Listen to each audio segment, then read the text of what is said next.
Hotman Paris diminta Vena Melinda jadi kuasa hukum terkait kasus dugaan KDRT Ferry Irawan. Hal itu diketahui dari unggahan Hotman Paris Hutapea melalui akun Instagram @hotmanparisofficial pada Selasa, tanggal 10 Januari tahun 2023. Pagi ini Vena Melinda, artis sekaligus mantan anggota DPR yang sedang berbaring kesakitan di rumah sakit, menelepon saya. Dia menceritakan hidungnya yang berdarah-darah dan sekarang dia merasakan ada kesakitan di tulang rusuknya, dan dia dalam keadaan sangat lemas, kata Hotman Paris dalam video unggahannya.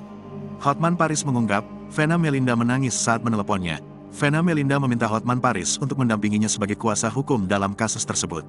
Saya tanya kenapa, karena ini kan jauh, di Surabaya. Dia bilang, saya sangat kecewa dengan bukti-bukti penderitaan yang saya alami, kenapa belum ada penahanan? Itu pertanyaan dia, lanjut Hotman Paris. Melalui video yang sama, Hotman Paris meminta tolong kepada Kapolda Jawa Timur untuk memberikan atensi terhadap kasus yang dialami Vena Melinda tersebut. Bapak Kapolda Jawa Timur, mohon memberikan atensi khusus kepada kasus ini. Karena ini sangat menarik perhatian seluruh masyarakat Indonesia, ungkap suami Agustiane Marbun tersebut. Alhamdulillah, terima kasih ya, Bang. Mohon doanya selalu dari semuanya, kata Vena Melinda melalui kolom komentar. Lantas apakah Hotman Paris bersedia menjadi kuasa hukum Vena Melinda?